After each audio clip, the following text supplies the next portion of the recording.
tips dan berbagi pengalaman aku nih.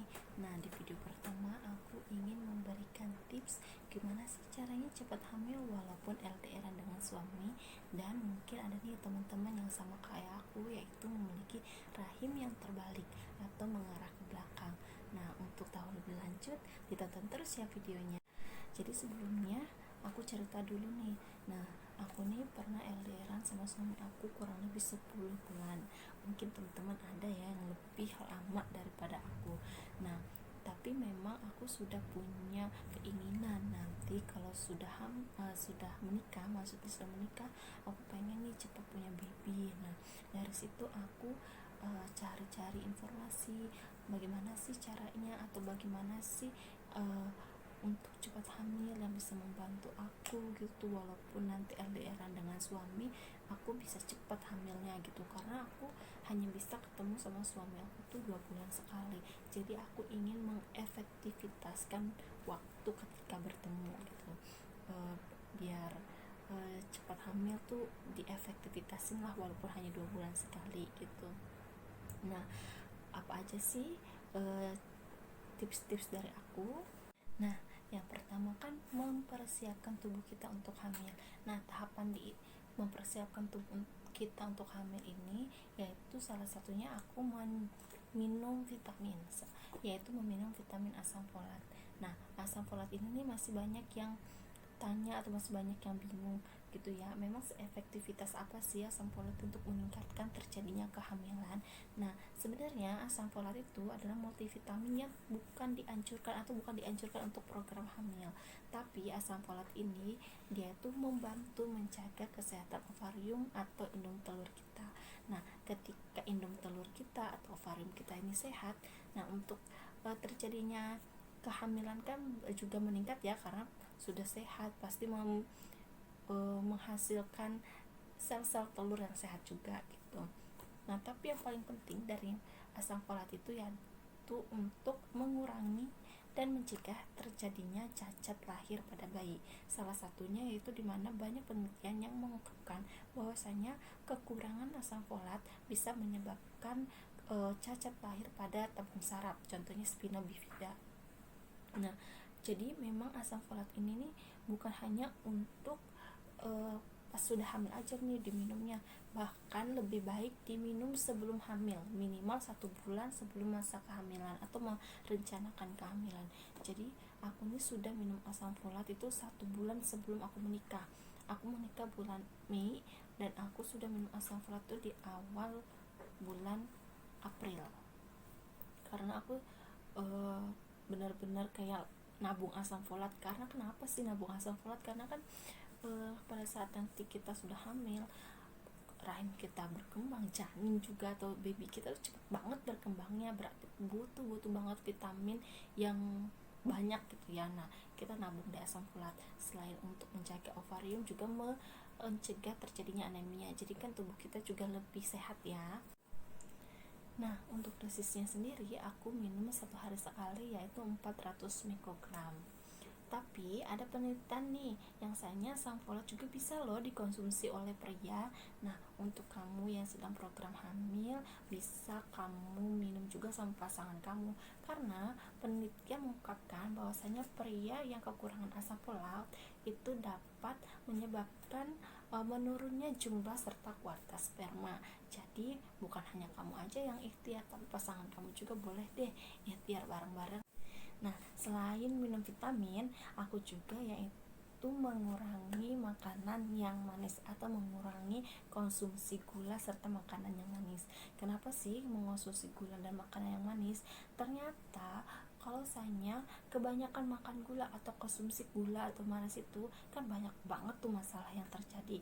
Nah, termasuk masalah pada resistensi insulin, gemukan, penurunan imunitas, serta gangguan hormon. Nah, yang mencakup ini nih ternyata dapat mengganggu kualitas kesuburan wanita loh. Nah, karena apa? Karena salah satunya tadi tuh mengganggu hormon. Salah satu hormon yang diganggu adalah hormon estrogen. jadi gak seimbang dong hormonnya. Ketika seimbang hormon inilah yang akan mempengaruhi ovulasi atau mempengaruhi kesuburan kamu. Karena ada juga yang mengatakan kalau 92% kelebihan pada konsumsi gula atau makanan yang manis yaitu bisa menyebabkan infertilitas ovulasi, yaitu gangguan pada ovulasi atau kesuburan. Nah, untuk kamu yang lagi ikhtiar atau program hamil juga nih, lagi pengen cepet-cepet punya baby, coba deh dikurangi gulanya gitu tuh. Karena waktu itu aku juga mengurangi konsumsi gula. Aku tuh jadi aku ganti deh gulanya, bukan gula pasir kayak gula pemanis yang untuk orang yang ada gangguan gula gitu ya. Terus aku juga mengurangi minuman kalengan gitu. Aku lebih ke minuman air putih gitu, bukan menyetop sih sebenarnya ya, kadang-kadang gitu, tapi lebih jarang banget gitu tuh. Jadi aku memang lebih pure ke air putih, mengurangi gula, bukan mengurangi makanan ya, bukan mengurangi karbohidrat, tapi mengurangi gula. Misalkan kamu lebih suka makanan yang manis, dikurangi dulu, atau minuman-minuman sesaji atau minuman kaleng botolan yang ada rasa-rasanya, nah dikurangi dulu ya guys. Nah, ada lagi nih yang termasuk dalam mempersiapkan tubuh kita untuk hamil, yaitu ini penting sih menurut aku. Untuk perempuan salah satunya nih, yaitu coba deh cek kesehatan. Salah satunya pasti cek USG. Kenapa sih cek USG? Karena biar tahu kamu nih ada masalah atau enggak. Karena sebenarnya aku juga baru tahu ketika aku sudah hamil bahwasanya aku punya rahim yang mengarah ke belakang atau rahim terbalik. Itu tuh bukan abnormal ya teman-teman. Mungkin ada teman-teman yang sama kayak aku, yaitu memiliki rahim yang mengarah ke belakang gitu atau rahim terbalik. Itu bukan abnormal, itu normal, hanya saja variasi yang berbeda. Maksudnya variasi yang berbeda tuh jadi variasinya aja yang beda gitu. Karena 80-90% di dunia memang wanita memiliki rahim yang mengarah ke depan atau mengarah ke pusar, sedangkan 20-30 tuh mengarah ke belakang. Nah, aku baru tahu kalau misalnya aku punya rahim yang mengarah ke belakang, karena aku selama ini gak ada keluhan. Memang mens sih sakit, tapi kayak sakitnya biasa mbak, wajarnya wanita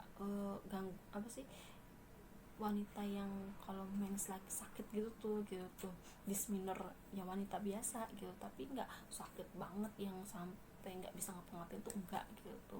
Jadi menurut aku sih penting ya cek kesehatan itu.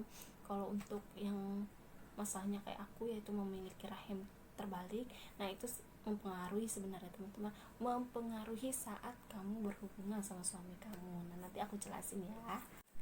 Nah, untuk yang tips yang kedua yaitu dimana mengetahui masa subur. Nah, mengetahui masa subur itu adalah sesuatu yang penting ya guys. Apa sih masa subur itu? Masa subur itu adalah dimana sel telur keluar dari ovarium atau indung telur kamu dan siap untuk dibuahi oleh sperma.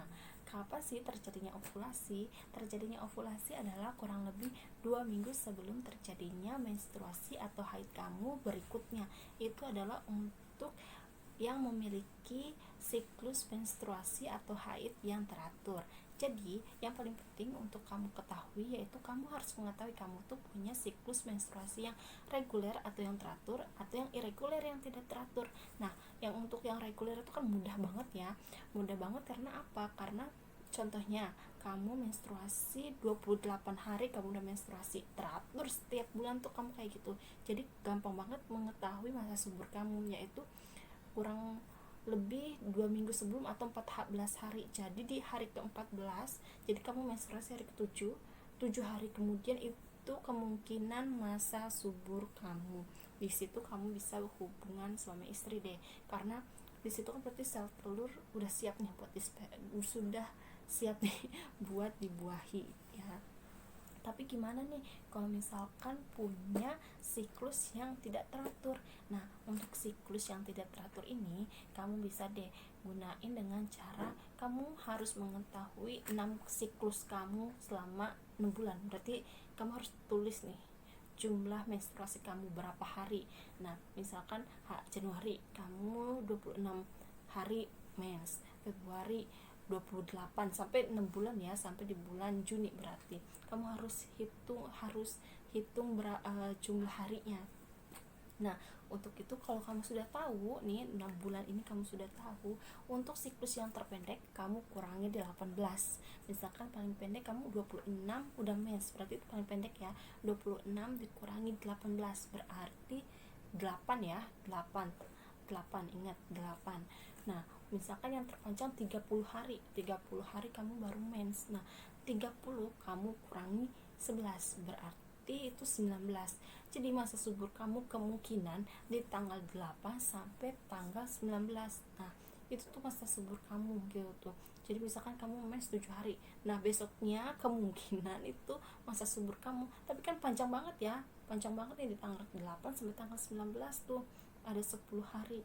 Nah, kamu boleh deh gitu dipikirin kapan tuh kamu mau melakukan hubungan. Kayaknya kalau habis menstruasi banget kemungkinan untuk masa suburnya kan kecil ya, tapi kamu bisa memperkirakan dari tanggal 8 nih sampai tanggal 19 nih aku masa subur nih, berarti aku kemungkinan di sini aku harus melakukan hubungan gitu. Kenapa? Kamu harus ingat kalau misalkan pada saat masa subur sel telur itu hanya bisa bertahan 24 jam di rahim kamu, sedangkan kalau sperma itu bisa bertahan 48 sampai 72 jam gitu. Nah, yang terbaik melakukan hubungan itu adalah 2 hari sebelum sampai 2 hari sesudah masa subur kamu. Untuk yang siklus yang reguler atau yang teratur itu berarti misalkan tanggal 14 kamu ovulasi, kemungkinan ovulasi, berarti kamu bisa melakukan di tanggal 12 sampai tanggal 16-nya ya, berarti 2 hari sebelum dan 2 hari sesudah gitu. Bisa dari situ. Nah, sedangkan waktu aku itu untungnya suami aku itu adalah suami yang fleksibel. Ketika 2 bulan sekali datang, aku sudah nih wanti-wanti, oh kamu kesini tanggal sekian, ketika masa subur aku di hari ke-13 deh kita ngelakuin gitu. Maksudnya 13 aku 14 nya subur, aku syukurnya aku karena punya siklus yang teratur ya, jadi di tanggal 13 deh datang gitu. Jadi aku udah ngasih tau suami aku, nanti datangnya tanggal segini ya, karena aku sekarang menstruasi, kamu datangnya pas aku lagi dekat-dekat masa subur. Nah kayak gitu, jadi udah direncanakan gitu. Nah, tapi ada kan sekarang aplikasi yang membantu kita mengetahui masa subur. Nah, waktu itu juga aku pakai aplikasi sebenarnya, nggak ngitung sih, nggak ngitung manual juga. Kadang-kadang ngitung manual, tapi aku juga dibantu dengan aplikasi. Nah, waktu aku pakai aplikasi Flow dan aplikasi My Calendar kalau nggak salah. Nah, aku pakai 2 aplikasi itu, jadi aku saling mencocokkan gitu. Ternyata nggak beda jauh. Misalkan di aplikasi Flow itu tanggal sekian, kalau di aplikasi My Calendar besoknya gitu, cuman beda sehari selang-seling gitu. Jadi aku pakai 2 aplikasi. Nah, yang ketiga adalah mencari tahu posisi hubungan yang baik. Nah, ini sebenarnya termasuk ke yang pertama, yaitu yang untuk mengetahui cek kesehatan ya. Karena untuk aku yang memiliki rahim terbalik itu ternyata ada perbedaan di cara melakukan hubungan suami istri. Nah, pada wanita yang normal, maksudnya bukan yang normal, pada wanita yang memiliki rahim ke depan, nah biasanya posisi misionaris itu kan yang untuk berpeluang hamilnya tuh tinggi ya, yaitu dimana posisi wanita yang di bawah gitu, laki-laki yang di atas. Nah, beda untuk yang memiliki rahim terbalik kayak aku nih, beda-beda sedikit lah, dimana lebih banyak yang menggunakan posisi untuk mempermudah masuknya sperma ke dalam rahim kita gitu, ke dalam untuk bertemu nih dengan sel telur kita. Karena kan agak sulit ya, karena agak ke belakang itu. Nah, ada posisinya yang bisa membantu deh untuk mempercepat pertemuan antara sperma dan sel telur. Nah, yang termasuk dalam tipe-tipe atau cara untuk melakukan hubungan suami istri yang memiliki rahim terbalik itu bisa deh digunakan dengan cara yang doggy style. Salah satunya doggy style. Kamu bisa searching deh ya kayak gimana doggy style, yaitu bisa juga rear entry, senam, dan magic mountain gitu. Bisa deh nanti aku tulis dan kamu bisa searching maksudnya kayak gimana sih, kan nggak mungkin juga ya aku jelasin terlalu panjang untuk cara-cara berhubungan suami istri.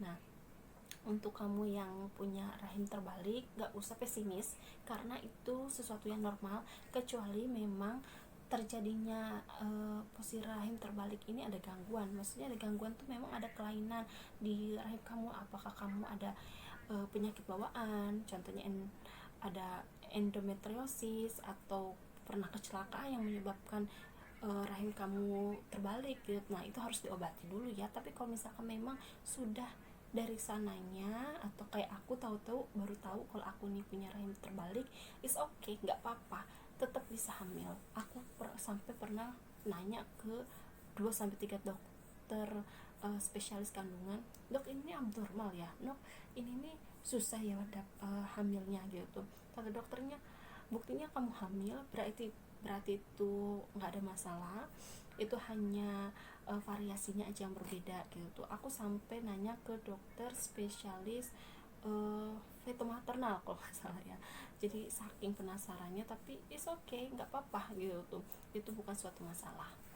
Nah, untuk yang terakhir yaitu adalah jangan stres.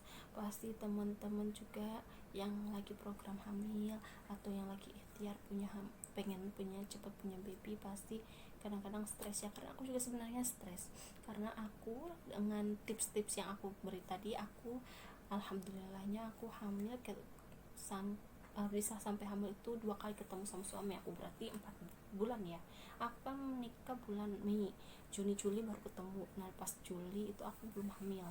Juli Mei Juni Juli bener, Agustusnya berarti kan 1 bulannya itu aku belum hamil. Mungkin memang disuruh pacaran dulu, tapi berarti Agustus September itu kan ketemu lagi ya Septembernya, dan alhamdulillahnya Oktober aku udah hamil gitu. Sebenarnya nggak panjang ya waktunya, mesti 4 bulan gitu, tapi kadang-kadang kok temen aku baru nikah udah hamil cepet banget ya, aku juga mau. Kadang-kadang stres karena aku sempet nangis ketika udah ketemu sama suami aku di bulan Juli. Aku sempet nangis pas aku tahu aku itu menstruasi. Itu benar-benar nangisnya nangis bombay. Aku nggak